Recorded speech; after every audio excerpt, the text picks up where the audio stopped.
but because of a reason that wasn't really explained. That's exactly what happened to me yesterday. I was excited my channel had crossed 1,300 subscribers. My shorts were finally taking off. I had over 100 views in the last 28 days. My audience was growing internationally, and according to Temu's website, you only needed a minimum of 500 YouTube subscribers to apply. So naturally, I thought this is it. But I was wrong, very wrong.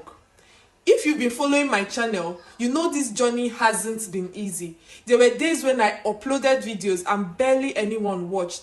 Days when I questioned whether YouTube was even worth it.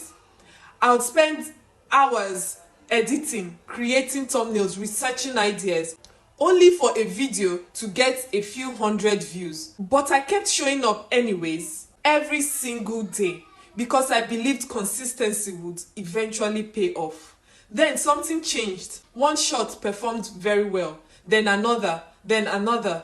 Suddenly my channel wasn't stuck anymore. Subscribers started coming in every day. Views started increasing. For the first time, I felt so relieved and happy. It felt like my hard work was finally paying off. Now to the reason I applied for the Temu influencer program.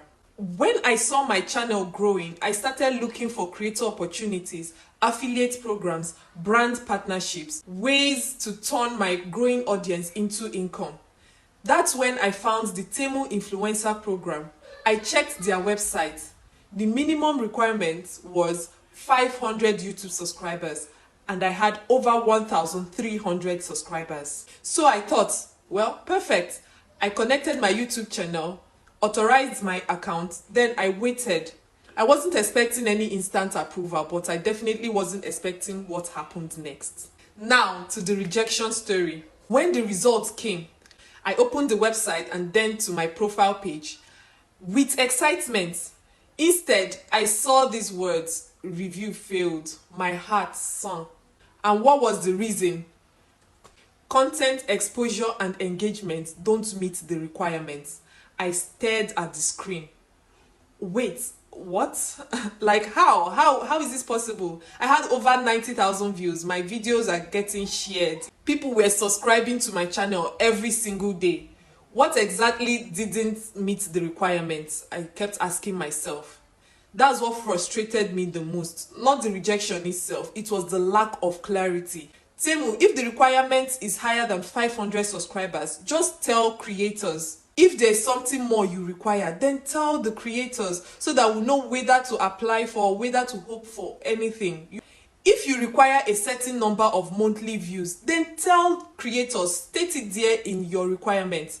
Tell us if you want a particular type of content. Tell us instead, how do you meet the requirements and then you're telling us something else when you go to do your review? It doesn't make sense. Someone meets the published requirements and then you're left wondering what went wrong because you did your review without stating clearly what you want.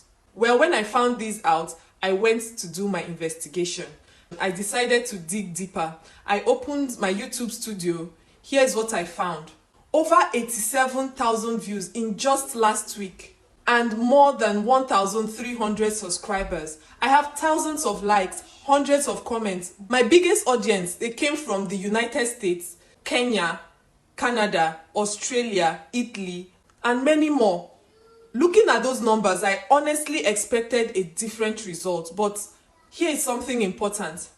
Temu hasn't publicly shared every factor they use to approve creators. So while I can share my experience, I can't say with certainty why I wasn't approved. It could be that their system hadn't updated. It could be that they consider other engagement metrics. It could be something they simply don't disclose. Now, here's what I've learned from this whole experience. After thinking about it, I realized something. This rejection doesn't define what my channel is or what is going to be in the future. One company says no doesn't erase the progress I have made so far. It doesn't erase 91,000 people who watched my videos. It doesn't erase 1,300 people who believed enough to subscribe to my channel. It doesn't erase the community we are building together. And honestly, if I had quit months ago, none of these numbers would have existed. This experience reminded me of something.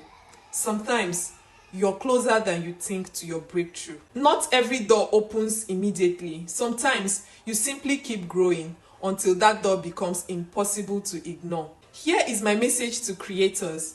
If you're a small creator watching this video right now, please don't let one rejection convince you that you're not good enough or your channel is not good enough. Whether it's Temu, a brand, a sponsorship, or even YouTube itself, one no doesn't mean your journey is over. Keep improving instead. Keep learning. Keep posting, because your next opportunity might come from somewhere completely different. As for me, I'm not going to stop creating. My goal hasn't changed. We are still chasing 100,000 subscribers, and we are still building the channel, and we are still proving that consistency works. If you've ever been rejected by a platform, a job, or an opportunity, tell me your story in the comment section. I would love to hear it. And if you're new here, please subscribe and join me on this journey, because this rejection is just another chapter. It is not the ending. Thank you for watching, and I'll see you in my next video. Bye.